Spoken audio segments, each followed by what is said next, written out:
This channel does not promote any violent, harmful, or illegal activities. All content provided by this channel is meant for an educational purpose only. BJP শাসিত গুজরাটে বাংলার মহিলা পরিযায়ী শ্রমিকের রহস্য মৃত্যু। আহমেদাবাদের হোটেলে ঘর থেকে মহিলার ঝুলন্ত দেহ উদ্ধার হয়েছে। কৌশিক রয়েছেন আমাদের সঙ্গে। কৌশিক, পরিবারের পক্ষ থেকে ঠিক কি অভিযোগ করা হচ্ছে? দেখো, পরিবারের পক্ষ থেকে কিন্তু একদম সরাসরি অভিযোগ করা হয়েছে যে তাকে খুন করা হয়েছে। এবং তোমাকে ঘটনাটা বলে রাখি যে আর্থিক অনটন ছিল পরিবারে। এই আর্থিক অনটনের কারণে গুজরাটের আহমেদাবাদে কাজে গিয়েছিলেন এই মহিলা, এবং সেখানে একটা রেস্টুরেন্টে তিনি ওয়েটারের হিসাবে তিনি কাজ করতেন। গত 13 তারিখে হোটেল কর্তৃপক্ষ পরিবারকে ফোন করে জানায় যে তিনি আত্মহত্যা করেছেন। হোটেলের একটি ঘর থেকে তার ঝুলন্ত মৃতদেহ উদ্ধার হয়েছে। এই হিসাবে কিন্তু পরিবারের অভিযোগ এটা শুধু আত্মহত্যা না, এটা পরিকল্পনা করে তাকে খুন করা হয়েছে। যদিও কিন্তু ইতিমধ্যে এই তার পরিবারের পক্ষ থেকে পূর্বস্থলী নাদনঘাট থানায় কিন্তু লিখিত অভিযোগ দায়ের করা হয়েছে, এবং প্রকৃত সত্য কি তা জানার জন্য এবং যারা দোষী যদি কেউ হয় তার যেন উপযুক্ত শাস্তি হয়, এই দাবি পরিবারের পক্ষ থেকে করা হয়েছে। একেবারে ধন্যবাদ তোমাকে।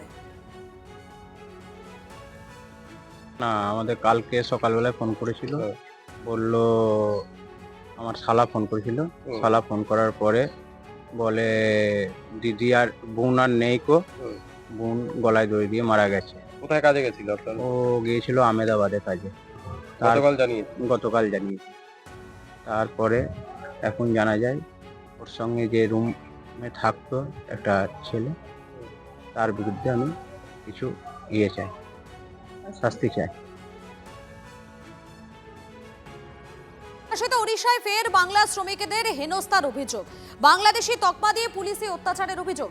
ইতিমধ্যে পুলিশের হেফাজতে কয়েকজন পরিচয়। আতঙ্কিত নদিয়ার শান্তিপুরের এক যুবক এবং তার পরিবার। 15 বছর ধরে ওড়িশায় হকারি করছেন সুজয় পাল। পরিযায়ী শ্রমিকের দাবি, কয়েক মাস ধরেই চলছে অত্যাচার। কয়েকদিন আগে বাংলার কয়েকজন শ্রমিককে ঘর থেকে তুলে নিয়ে গেছে পুলিশ। চরম উৎকণ্ঠায় থাকা পরিযায়ী শ্রমিকদের ভিডিও বার্তায় সাহায্যের আর্তি। ভিন রাজ্যের পরিযায়ী হেনস্থা, তৃণমূল বিজেপির তরজা।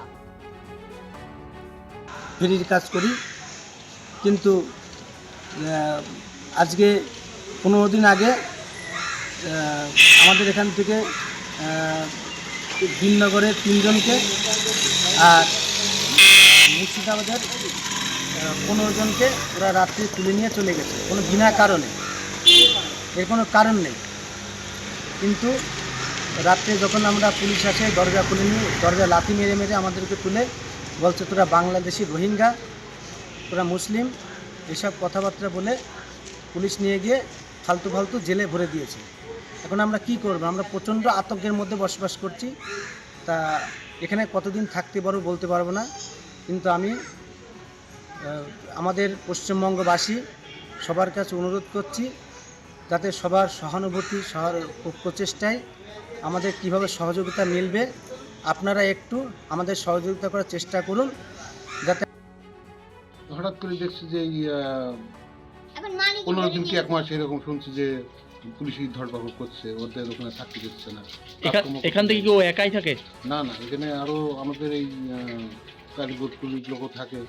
আমাদের মঠপাড়া একটা ছিল, থেকেও আতঙ্কে চলে আইছে ভয়ে। মানে পুলিশি অত্যাচারে কি চাইছেন এখন? চাচ্ছি যাতে ওরা ওখানে ভালো মতো কাজকর্ম করতে পারে, আর যদি কাজ নাই করতে দেয় তাহলে ওরা বাড়ি ফিরে বাড়ি চলে আসে। ছেলে এখন উড়িষ্যায় আছে। পুলিশ কি ধরেছে? পুলিশ কি ধরে নেয়, মানে ওর উৎপাত করতেছে, পুলিশই খুব উৎপাত করতেছে, তার মালিকই ধরে নিয়ে গেছে। আর তারা ঘুমাতে পারছিস না, কাজ করতে পারছিস না, কাজে যেতে পারছিস না, খুব উৎপাত করছে। আপনি কি চাইছেন এখন? এখন কি চাই, আমার ছেলে যাতে এখন বাড়ি ফিরে আসতে পারে, ভালো আপনারা পুলিশই যাতে বাড়ি ফিরে নিয়ে আসতে পারে সেই ব্যবস্থা করেন। ইচ্ছাকৃতভাবে বাংলার পরিযায়ী শ্রমিকদের আজকে অন্যায় করা হচ্ছে, অত্যাচার করা হচ্ছে। আজকে আমি বলতে চাই প্রায় 1 কোটি মানে বাইরের থেকে লোক এসে বাংলার বুকে, সে বিহার থেকে হোক, উড়িষ্যা থেকে হোক, আমরা যাদের উড়িয়া বলি, আমরা যাদের বিহারি বলি, বিভিন্ন বাংলার বিভিন্ন প্রান্তে তারা ছড়িয়ে রয়েছে। বাংলা এসে তারা কাজ করছে, পেটের দায়ে কাজ করছে। কই বাঙালিরা? আমরা তো তাদের ওপর আক্রমণ করছি না। বিজেপি আজকে রাজনৈতিকভাবে পরাজয় নিশ্চিত জেনে যে ধরনের বাঙালি পরিযায়ী শ্রমিকের উপর অত্যাচার, আমি শ্রমিক সংগঠন করি, আমি এর তীব্র প্রতিবাদ করছি। আমরা দেখছি 70 লক্ষ পরিযায়ী শ্রমিক গোটা পশ্চিমবাংলায়। বানালো কি? আপনি আমাকে জিজ্ঞেস করছেন, এই প্রশ্নের জবাব দেওয়া উচিত বাংলার সরকারকে। তারা বিভিন্নভাবে বাইরে থেকে যারা আসেন এখানে রাজনীতি করতে আসেন, বিভিন্ন পেশার সঙ্গে যুক্ত, বাঙালি অবাঙালিদের মধ্যে বিভাজন করে দিচ্ছেন, হিন্দু মুসলমানের মধ্যে বিভাজন করে দিচ্ছেন। এই যে বিভাজন, এর রেসটা বিভিন্ন রাজ্যে গিয়ে পড়ছে।